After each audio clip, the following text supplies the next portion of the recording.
So, dear students, it's our third lecture on the chapter gravitation. In last lecture, we have seen that the Newton's universal law of gravitation and the formula for the gravitational force F is equal to G m1 m2 upon R square. ठीक है, तो हम लोगों ने ये देखा था कि बेसिकली किसी भी दो ऑब्जेक्ट के बीच में एक फोर्स होता है that is called as gravitational force, और वो किन फैक्टर्स पर डिपेंड करता है वो हम लोग कल के लेक्चर में वो देख चुके हैं. So today's topic is the acceleration due to gravity. ठीक है, तो हम लोगों को फाइंड आउट करना है what will be the value of acceleration due to gravity. ठीक है, so let us consider a body of mass m on the surface of earth. ठीक है, if we are considering this is the earth surface and a body on this surface of earth, body of mass m. ठीक है, हम लोग यहाँ पर एक body consider कर रहे हैं, body of mass small m, और यहाँ पे अर्थ सरफेस है, earth surface having mass capital m. So remember, throughout the chapter gravitation, if we are going to take capital M, this will be the mass of the earth. ठीक है, जितने भी capital letters का notation होगा उसको हम लोग अर्थ से रिलेट करेंगे. जैसे यहाँ पे capital M, this will be the mass of the earth. ठीक है, suppose if this point will be the centre of mass, so the distance from this centre to the surface of earth is nothing but the radius of this earth और radius of the circle. ठीक है, तो ये क्या रहेगा हम लोगों का, this is the radius of earth and it is denoted by capital R. So यहाँ पे देखो जितने भी कैपिटल लेटर्स हम लोग यूज करेंगे वो सारे के सारे अर्थ से रिलेटेड होंगे. कैपिटल एम जो रहेगा वो mass of the earth and capital R भी the radius of the earth. ठीक है, सो और यहाँ पर जो हमारा एम रहेगा that is mass of the body. ठीक है, जो हम लोग पॉइंट कंसिडर किया उसका मास रहेगा small M. So in this case what will be the gravitational force between these two bodies. ठीक है, इन दोनों बॉडीज के बीच में क्या ग्रेविटेशनल फोर्स होगा वो हम लोग कैलकुलेट कर सकते हैं. So according to Newton's universal law of gravitation, F is equal to G capital G. ठीक है, then product of masses, mass हमारा है capital M that is mass of the earth and small M that is mass of the object. So it is the product of masses. So we will take here capital M into small M divided by distance between these two bodies. That means earth के centre से उस body तक का distance. ठीक है, अगर ये body हमारी अर्थ सरफेस पे है तो डिस्टेंस ऑफ सेपरेशन दोनों के बीच में कितना होगा, that is equal to capital R. So it is divided by capital R square. ठीक है, this is nothing but it is the Newton's universal law of gravitation. F is equal to G M into M divided by R square. Give it as equation number 1. ठीक है, now see ये हम लोगों ने यहाँ पे force निकाला हुआ है, gravitational force, this is attractive force. अब यहाँ पे अगर हम लोग यूज करते हैं Newton's second law of motion, according to Newton's second law of motion, what is force. So according to Newton's second law of motion, force is nothing but it is the product of mass into acceleration. F is equal to M A. Lower standard में हम लोगों ने ये चीज सीखी है that F is equal to M. ठीक है, इसे हम लोग दे देते हैं equation number 2. See equation number 1 and equation number 2, दोनों इक्वेशंस को अगर आप लोग गौर से देखो तो both equations are having common और सेम लेफ्ट हैंड साइड. दोनों इक्वेशन का लेफ्ट हैंड साइड सेम है. दैट मीन्स हम लोग यहाँ पे इसे कंपेयर कर सकते हैं. So it is G M into M upon R square, it is equal to M A. दोनों इक्वेशन का राइट हैंड साइड भी एक दूसरे के बराबर होगा अगर लेफ्ट हैंड साइड बराबर है तो, और उसी चीज को हम लोगों ने यहाँ पे इक्वेट किया हुआ है. See in this equation is there any common term. ठीक है, जो कि एक दूसरे को कैंसिल कर सके। तो यहाँ पे देखो ये small M mass of the object ये कैंसिल हो रहा है। दैट मीन्स हमारे पास वैल्यू क्या बाकी बचती है, G M upon R square is equal to a. यहाँ पर एक्सीलरेशन हम लोग को फाइंड आउट करना है, acceleration due to gravity, and this acceleration due to gravity is denoted by small g. ठीक है, इसका मतलब है कि ये जो हमारा ए है this is equal to basically this a is nothing but it is the gravitational acceleration g. ठीक है, अगर हम लोग ये कंसिडर कर लेते हैं तो यहाँ पर हम लोग ये वैल्यू पुट कर सकते हैं that G M upon R square is equal to small g, और यही स्मॉल जी हम लोगों का क्या है, it is acceleration due to gravity, और यही तो हम लोगों को मालूम करना था। सो देखो इसकी वैल्यू क्या आ रही है हम लोगों की, g is equal to G M upon R square. This is the formula for gravitational acceleration. ठीक है, या acceleration due to gravity, g is equal to G M upon R square. ठीक है, यही तो हम लोगों का फॉर्मूला है। सो ध्यान में रखना, on the surface of earth for the earth surface gravitational acceleration की वैल्यू क्या होती है, G M upon R square. Now see what is G, this capital G is nothing but it is gravitational constant. ठीक है, universal gravitational constant है, इसकी value आप लोगों को पता है, कल मैंने बताया था। ठीक है, तो ये रहेगा हम लोगों का universal gravitational constant. What is this capital M, capital M is nothing but it is mass of the earth. ठीक है, ये मास ऑफ द अर्थ है। What is this capital R, capital R is nothing but it is the radius of earth. So इसका मतलब है हमारा जो gravitational earth gravitational है एक्सीलरेशन है, ये इन्हीं 3 क्वांटिटीज पर डिपेंड कर रहा है। एक तो कैपिटल जी जो कि कांस्टेंट है, उसकी वैल्यू तो चेंज होगी नहीं।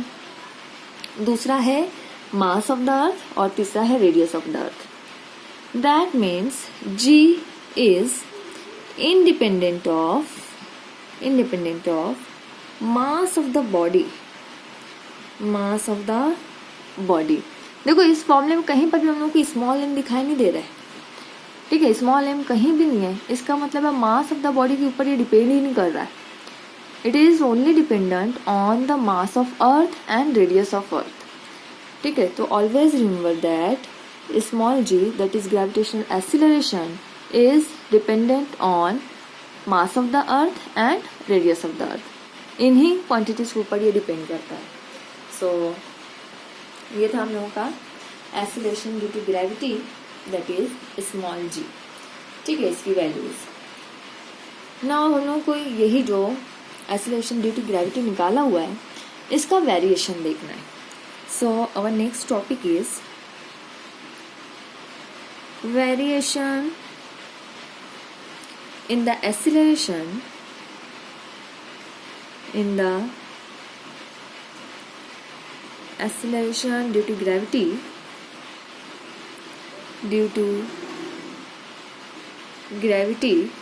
with altitude, with depth, with latitude and with shape. ठीक है, तो नेक्स्ट टॉपिक जो है हम लोगों का उसके अंदर हम लोगों को क्या देखना है कि ये जो जी हम लोगों ने जो कैलकुलेट किया है दैट उसके अंदर हम लोगों को देखना है variation in the acceleration due to gravity with altitude with depth with latitude and shape. ठीक है, ये जो जी की वैल्यू है throughout the earth surface same होती है या चेंज होती है, ये हम लोगों को फाइंड आउट करना है। ठीक है, तो सबसे पहले हम लोग इसको देखेंगे। First number 1 variation in G with variation in G with altitude. ठीक है, अल्टीट्यूड किसे कहते हैं, अल्टीट्यूड मीन्स हाइट। ठीक है, अल्टीट्यूड का मतलब क्या होता है, हाइट। तो बेसिकली हम लोगों को यहाँ पर देखना है variation in G with altitude with height. ठीक है, तो यहाँ पर सबसे पहले हम लोगों को कंसिडर कर लेना है let small M be the mass of the object. Small M क्या रहेगा, it is mass of the object, capital M be the mass of, it is mass of earth, and similarly capital R be the radius of earth, it is radius of earth. ठीक है, सो अब हम लोगों को find out करना है जी की value earth surface से हाइट पर, अल्टीट्यूड पर मतलब हाइट पर मालूम करना है. ठीक है, तो अब देखो हम लोग इसको किस तरीके से कैलकुलेट करते हैं. सबसे पहले हम लोग इसकी फिगर ड्रॉ कर लेते हैं. See suppose it is earth surface. ठीक है, अभी देखो पिछले केस में हम लोगों ने क्या देखा था कि suppose it is the centre of earth. ठीक है, अगर ये अर्थ का सेंटर है से इट एज ओ, और हमारा बॉडी कहाँ पर था, यहाँ पे सरफेस पे था. बट अभी हम लोग सरफेस पर नहीं लेंगे, बल्कि सरफेस से कुछ हाइट कंसिडर कर लेते हैं. सपोज मैं यहाँ पे ले रही हूँ, पार्टिकल है मेरा यहाँ पर, कोई ऑब्जेक्ट है, कोई बॉडी है हैविंग मास m, जो कि इस पॉइंट पे. ठीक है, मतलब सरफेस से कुछ हाइट पे है, इस इतनी हाइट को मैं कंसिडर कर ले रही हूँ. This is equal to h. ये इतनी हाइट क्या है मेरी, h है. सो ये जो पार्टिकल है हमारा वो इतनी h डिस्टेंस की दूरी पर हमारी अर्थ सरफेस से. ठीक है, ये हमारा अर्थ सरफेस है. एंड अर्थ सरफेस से लेकर के यहाँ तक का डिस्टेंस कितना होगा, तो हम लोगों को पता है ये इतना डिस्टेंस होगा रेडियस ऑफ द अर्थ. ठीक है, तो देखो टोटल हमारी ज्योमेट्री बेसिकली क्या है, ये हमारा अर्थ सरफेस है, this is the centre of earth, and surface से सेंटर के बीच का जो डिस्टेंस होगा वो radius of the earth. But हमारा जो पार्टिकल है, जो बॉडी है, वो इस सरफेस पे नहीं है, बल्कि सरफेस से कुछ हाइट पर है, कुछ ऊपर है, कुछ पर्टिकुलर अल्टीट्यूड पे. ठीक है, और उस हाइट को हम लोग यहाँ पे क्या कह रहे हैं, h, और ये पार्टिकल है, पार्टिकल ऑफ मास m. ठीक है, तो इस टाइम पे हम लोगों को देखना है what will be the value of gravitational acceleration at this point. अगर कोई पार्टिकल हाइट h पर है तो उसका क्या असर होगा हमारे ग्रेविटेशनल एक्सीलरेशन पे. ठीक है, तो सबसे पहले तो हम लोग यहाँ पे कंसिडर कर लेते हैं value of g at the surface of earth. ठीक है, अर्थ सरफेस पे कितनी होगी g की वैल्यू, तो अभी पीछे हम लोगों ने यही निकाला था g at the surface of earth. तो क्या होती है इसकी value, g is equal to gm upon R square. Give it as equation number 1. ठीक है, पीछे अभी हम लोगों ने कैलकुलेट किया था कि g की वैल्यू होती है gm upon R square earth surface पे. अब अगर यही बॉडी हमारी कुछ हाइट पर चली जाती है, तो अगर हाइट पर जा रही है तो चेन यहाँ पे किसके अंदर होगा, तो हम लोग यहाँ पे निकाल लेते हैं g एट हाइट h. ठीक है, value of g at height h, और इसको हम लोग यहाँ पे डिनोट करेंगे gh से. ठीक है, मैं यहाँ पे छोटा सा h लगा दे रही हूँ ताकि ये हम लोगों को समझ में आ जाए. It is the value of g at height h. ठीक है, हाँ अब देखो ये किस पर डिपेंड करती है. सो अभी देखो चेंज क्या होगा इसके अंदर, capital G universal gravitational constant है. कांस्टेंट की वैल्यू कभी भी चेंज नहीं होती है. सो अगर ये कांस्टेंट है तो आप यहाँ सरफेस पर रहो या हाइट पर जाओ, g की वैल्यू उतनी रहेगी. सो बेसिकली gh के लिए भी ये g एज इट इज रहेगा. What is capital M, capital M is the mass of earth. Earth का मास है, पार्टिकल का नहीं, अर्थ का मास है. सो अब देखो ये जो ऑब्जेक्ट है ये सरफेस पे हो या इस हाइट पे हो, अर्थ का मास तो वही रहेगा, उसके मास को कोई फर्क नहीं पड़ रहा है. मतलब ये भी हमारा कैपिटल M भी ऐसा ही रहेगा. डिवाइडेड बाय, यहाँ पर हम लोगों ने लिया था आर स्क्वायर. क्यों, क्योंकि हमारा पार्टिकल सरफेस पर था, मतलब पार्टिकल और अर्थ के सेंटर के बीच का डिस्टेंस हम लोगों ने लिया था r.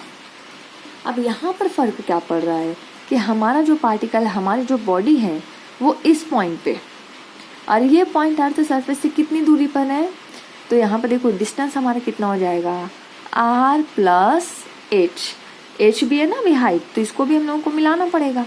सो टोटल हाइट हमारी यहाँ से लेकर के यहाँ तक इतनी हो जाएगी, और इस हाइट को हम लोग कितना कहेंगे, this is equal to r plus h.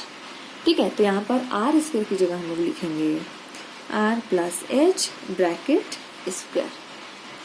ठीक है, this is the value of g at height h. Give it as equation number 2. इसको हम लोग दे देते हैं इक्वेशन नंबर 2. अब देखो यहाँ पर हम लोगों का ये जी है, GH मतलब value of G at height h, और ये है एट सरफेस h। दोनों का हम लोग रेशियो ले लेते हैं। तो यहाँ क्या करते हैं, डिवाइड इक्वेशन 2 बाय इक्वेशन 1। ठीक है, दोनों को डिवाइड कर लेते हैं। सो 2 को 1 से डिवाइड करेंगे तो it is equal to GH upon ji, it is equal to GH की पूरी वैल्यू क्या है हमारी, तो it is GM upon R plus H bracket square divided by G की वैल्यू कितनी है, GM अपॉन R स्क्वायर। ध्यान दो, देखो यहाँ पर कुछ टाइम में कोई ऐसी टर्म जो कैंसिल हो, तो यहाँ से अगर आप देखो ये GM और GM कैंसिल हो जाएगा। ठीक है, अगर देखो अभी आप लोग देखो तो बहुत सारे स्टूडेंट ऐसा सोचते हैं कि ये R स्क्वायर और R यहाँ से कैंसिल हो जाएगा, ये नहीं हो सकता है। क्यों? क्योंकि यहाँ पर R plus H bracket square है। ठीक है, ये कैंसिल नहीं कर सकते हम लोग, फिर इस फैक्टर को ऐसे ही रखेंगे। ये हो जाएगा हमारा GH upon ji, it is equal to c. अभी ये देखो ये टर्म हमारी ये कैंसिल हो गई, मतलब ये वाली जो टर्म है ये डिनोमिनेटर की टर्म है, तो ये नीचे आ जाएगी। नीचे आप देखो ये वाली टर्म कहाँ पर है, डिनोमिनेटर के डिनोमिनेटर में, मतलब R स्क्वायर कहाँ जाएगा हमारा, ऊपर जाएगा। तो इसको अगर आप सही से अच्छे से लिखोगे तो ये इक्वेशन कैसे हो जाएगी, R square upon R plus H bracket square. ठीक है, इसी को जस्ट हम लोगों ने क्या किया है, सही से लिखा है, इसको अरेंज किया, तो हम लोगों को टर्म मिल गई R square divided bye R plus H bracket square. देखो अब इसी को मैं क्या कर रही हूँ, इस साइड का भी GH अपॉन जी ऐसे ही लिखो, it is equal to R square ऊपर, इसको भी हम लोग ऐसे ही रखते हैं, डिवाइडेड बाय ये जो टर्म है R प्लस H, यहाँ से मैं R को कॉमन ले लेती हूँ। ठीक है, R को हम लोग यहाँ से कॉमन ले लेते हैं, तो ये जो ब्रैकेट है इस ब्रैकेट से बाहर आ जाएगा R, तो ये हो जाएगा R। ठीक है, अब यहाँ से हम लोगों ने R को निकाल लिया, बाकी क्या बचा 1। सो 1 प्लस H है, इसके पास R के टर्म नहीं था, मतलब इस टर्म को हम लोगों को R से डिवाइड करना पड़ेगा। So it is equal to H upon R and this is the bracket. ठीक है, ये ब्रैकेट हम लोगों का ऐसा ही कंप्लीट हुआ, बट ये पूरी टर्म का स्क्वायर है, इसका मतलब ये जो स्क्वायर ब्रैकेट हम लोगों ने लगाया हुआ है इसका स्क्वायर रहेगा, इसका स्क्वायर। ठीक है, अब इसी को देखो मैं क्या कर रही हूँ यहाँ पे, इसी टर्म में देखो आप लोग, ये हो जाएगा GH upon G is equal to R square, ऊपर का टर्म वैसे ही रखा है मैंने, यहाँ पर R स्क्वायर और ये जो ब्रैकेट का स्क्वायर, मैं इसको सेपरेट कर ले रही हूँ। क्या कर रही हूँ मैं, देखो ये पूरे ब्रैकेट का स्क्वायर है ना, यहाँ पर हम लोग एक एक टर्म का पूरा स्क्वायर निकाल लेते हैं, तो ये हो जाएगा R स्क्वायर और आगे का टर्म हम लोग के पास क्या बाकी बचेगा, तो ये पूरे ब्रैकेट का स्क्वायर, ये हो जाएगा 1 plus H upon R bracket का स्क्वायर। अब देखो कोई टर्म यहाँ से कैंसिल हो रही है क्या, R स्क्वायर गेट कैंसिल। ठीक है, बाकी क्या बचा हमारे पास, ये ब्रैकेट बचे। बट सी अगर आप लोग इक्वेशन को ध्यान से देखो तो ये ब्रैकेट अभी हमारे पास कहाँ पे है, न्यूमरेटर में या डिनोमिनेटर में है, डिनोमिनेटर में। अगर इस टर्म को मैं डिनोमिनेटर से न्यूमरेटर में लेकर आती हूँ, कोई चेंज होगा इस टर्म में, चेंज होगा सिर्फ पावर की साइन में। हमेशा ध्यान में रखना, जब भी किसी भी टर्म को न्यूमरेटर से डिनोमिनेटर या डिनोमिनेटर से न्यूमरेटर में लाया जाता है, उस टाइम पे उसके पावर की साइन चेंज हो जाती है। मतलब अगर अभी ये पॉजिटिव है, इस नंबर को मैं उठाकर नीचे से ऊपर लेकर जाऊं तो ये 2 की जगह हो जाएगा -2, इसके पावर की साइन चेंज हो जाएगी। तो यही चीज़ तो हम लोग यहाँ पे करने जा रहे हैं, ये हो जाएगा GH upon G is equal to, ठीक है, अभी इस टर्म को मुझको डिनोमिनेटर से न्यूमरेटर में लाना है, तो ये हो जाएगा 1 plus H upon R, bracket का पावर पॉजिटिव था, ऊपर आकर ये हो जाएगा negative, that means it is equal to -2। क्या हो जाएगा, ये -2 हो जाएगा। और इसी को हम लोग, ये G है ना, हम लोगों को GH निकालना है, हाइट पर निकालना है, तो G इधर डिवाइड कर रहा है, G को इधर ले आओ, तो ये हो जाएगा g h is equal to, g इस तरफ आकर मल्टीप्लाई करेगा जी, और ये ब्रैकेट का टर्म है 1 plus H upon R raise to minus 2। ठीक है, ये हम लोगों की टर्म आ रही है, that is the value of G at height H. अभी इसको सॉल्व करना है, ये जस्ट अभी हम लोगों का एक वैल्यू मिली है। अब देखो इसको हम लोग सॉल्व कैसे करेंगे, तो यहाँ पर हम लोगों को यूज़ करना है बायनॉमियल एक्सपांशन। ठीक है, तो with the help of binomial expansion हम लोग इसको एक्सपांड करेंगे। अब ये बायनॉमियल एक्सपांशन क्या है, तो बेसिकली एक सीरीज फॉर्मूला है। देखो मैं फॉर्मूला आपको यहाँ पे बता दे रही हूँ। अगर सपोज हमारे पास कोई टर्म है इस तरीके से, क्या है 1 प्लस एक्स रेस टू के, कोई इस तरीके का अगर हमारे पास टर्म है तो इसको हम लोग एक्सपांड कर सकते हैं। कैसे, इसको हम लोग लिख सकते हैं 1 प्लस के एक्स प्लस के एक्स के minus 1 into x square divided by 1 into 2 plus के माइनस 1 के माइनस 2, यहाँ एक्स स्क्वायर था हो जाएगा ये x cube divided by 1 into 2 into 3 plus and so on. इसी तरीके से आगे के सारे टर्म्स आते जाएंगे। ठीक है, तो ये एक हम लोगों का मैथमेटिकल मेथड है, ये बायनॉमियल एक्सपांशन कहते हैं इसको। अब देखो हमारे पास ब्रैकेट का ये वाला टर्म है और यहाँ पे ब्रैकेट का कुछ ये टर्म है, जब मैच करो तो होता है क्या, यहाँ पर है 1 प्लस, हमारे पास भी है 1 प्लस, एक्स की जगह हमारे पास फैक्टर है एच अपॉन आर और के की जगह हमारा पावर है -2। तो इस फॉर्मूले में ये पूरी वैल्यूज सबमिट करके इस फॉर्मूले के अकॉर्डिंग इसका एक्सपांशन हम लोग कर सकते हैं। तो देखो ये एक्सपांशन हमारा कैसे हो जाएगा, it is something like 1 plus H upon R raise to -2। इस फॉर्मूले को देखते जाना और इसको एक्सपांड करते जाना। तो ये क्या हो जाएगा 1 प्लस ऐसा ही रखो, के की जगह हमारे पास है -2, ये रखा मैंने -2 के की जगह, एक्स की जगह है हमारे पास h अपॉन आर, तो ये मैंने लिखा यहाँ पर h अपॉन आर। ठीक है, अगला प्लस लगा दिया, के है -2, ये हो गया -2, देन के -1 मतलब -2 -1 एक्स स्क्वायर, एक्स कितना है h अपॉन आर, तो यहाँ पर हम लोग लिख देते हैं h upon R bracket square divided by 1 into 2, ये 1 इंटू 2 प्लस, इसी तरीके से हम लोग आगे की टर्म्स पूरी लिख सकते हैं। ठीक है, आगे का पूरा इसी तरीके से हम लोग टर्म कंटिन्यू लिख सकते हैं। अब देखो यहाँ पे क्या होगा, ये पहली टर्म हम लोग इसको अच्छे से लिखते हैं। क्या है हमारा 1 plus H upon R, bracket का पावर है -2, इट इज इक्वल टू 1, ऐसे ही लिखो। यहाँ पे देखो ये प्लस है ये माइनस है, प्लस माइनस तो ये ऑपरेशन हो जाएगा माइनस का, ये हो जाएगा 2, यहाँ पे है हमारे पास h अपॉन आर।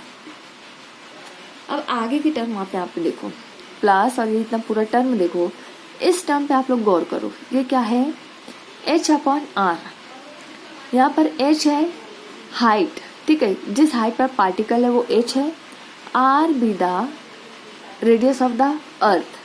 ठीक है, और हमारा जो अर्थ का रेडियस है वो आपको पता होना चाहिए, that is equal to 6400 kilometre. Earth का रेडियस होता है 6400 किलोमीटर। अब अगर आप पार्टिकल की हाइट कंसिडर कर सकते हो तो वो हो सकता है 1 किलोमीटर हो, अर्थ सरफेस से 1 किलोमीटर ऊपर हो, 2 किलोमीटर हो, 10 किलोमीटर हो, 100 किलोमीटर हो, बट इतना तो नहीं होगा ना, 6400 तो नहीं होगा, बहुत ज़्यादा है ना ये 6400 किलोमीटर। सो इसका मतलब है ये जो हमारा फैक्टर होगा h अपॉन आर, ये बहुत ही छोटा होगा, बहुत ही मिनिमम वैल्यू होगी। ठीक है, बहुत ही थोड़ी वैल्यू होगी, बिल्कुल लेस होगी। इसका मतलब ये जो पूरी टर्म है हम लोगों की, ये इतनी पूरी टर्म ये कैसी होगी, बहुत थोड़ी होगी। इसलिए हम लोग इस टर्म को क्या कर देते हैं, यहाँ पे निगलेक्ट कर देते हैं। इस टर्म को हम लोग यहाँ पे क्या करते हैं, निगलेक्ट करेंगे, इसको छोड़ देंगे, इसको नज़रअंदाज कर देते हैं। अब अगर इस टर्म को छोड़ दें, आगे की पूरी टर्म्स हमारी कैसी होगी, इससे भी छोटी आएगी, इसलिए इस टर्म को हम लोग यहाँ पे छोड़ देंगे। ठीक है, कोई इसका कुछ इंपॉर्टेंस नहीं रहेगा। सो हमारा बाकी की टर्म क्या बची, 1 माइनस 2h अपॉन आर। तो ये कहाँ पर हम लोग रखेंगे, 1 plus h upon R raise to -2 की जगह। तो ये जो हम लोगों का फॉर्मूला आया था ना, यहाँ पे ये वैल्यू आपको पुट करनी है। तो देखो अब प्रेजेंट हम लोगों का फॉर्मूला क्या बन जाएगा, सो ये हो जाएगा GH is equal to G 1 plus h upon R raise to -2। मतलब ये इसकी जगह हम लोग क्या पुट करेंगे, 1 माइनस 2h अपॉन आर, ये फैक्टर हम लोगों को पुट करना है। So basically this will be the value of R. ठीक है, ये हम लोगों का क्या रहेगा, GH की वैल्यू होगी एट हाइट h। ठीक है, तो ध्यान में रखना है इसकी वैल्यू कितनी आ रही है, GH is equal to G 1 minus 2h upon R, इतनी वैल्यू आती है। अब यहाँ पर देखो ये एक्चुअली है क्या ये वैल्यू, तो हाइट पर जब हम लोग जाते हैं तो उस टाइम पे G की वैल्यू कम होगी, क्योंकि देखो ये क्या है, R है। ठीक है, R मतलब हमारा जो रेडियस ऑफ अर्थ है, जो कि काफ़ी ज़्यादा 6400 किलोमीटर है, उसको अगर इस फैक्टर से डिवाइड करोगे तो हम लोगों को यहाँ पे कुछ ना कुछ नॉन ज़ीरो वैल्यू मिलेगी। ठीक है, उस वैल्यू को अगर 1 में से माइनस करते हैं तो हमारा कुछ तो आंसर आएगा <1। <1 आंसर को अगर आप G की वैल्यू से मल्टीप्लाई करोगे तो ये वैल्यू हमारी और कम हो जाएगी। तो बेसिकली हमारे G की जो वैल्यू है एट हाइट h वो कम होते जा रही है, इसलिए हम लोग यहाँ पे बता सकते हैं the value of G that is gravitational acceleration is going to decrease or is decreasing with increase in height above the earth surface, above the earth surface। ठीक है, तो ध्यान में रखना, अगर सपोज अगर ये अर्थ सरफेस है, ठीक है, कोई बॉडी है जो अर्थ सरफेस से इस हाइट पे, तो जैसे जैसे आप लोग हाइट पर जाते जाओगे ना, G की वैल्यू कम होते जाती है, वैल्यू ऑफ G क्या होगी, कम होते जाएगी। और हम लोगों को पता है हमारी सरफेस पर G की वैल्यू कितनी है, 9.8 मीटर पर सेकंड स्क्वायर।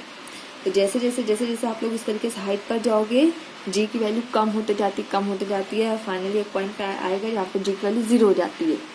तो इस चीज़ को ध्यान में रखना, जैसे जैसे सरफेस पर आप ऊपर जाओगे G की वैल्यू कम होगी। ठीक है, तो ये पहला हम लोगों ने केस देखा, दैट इज ये variation of G with altitude. अगला अब हम लोग यहाँ पे देखेंगे variation of G with depth. ठीक है, तो इसको नेक्स्ट लेक्चर में मैं कंटिन्यू कर दूँ।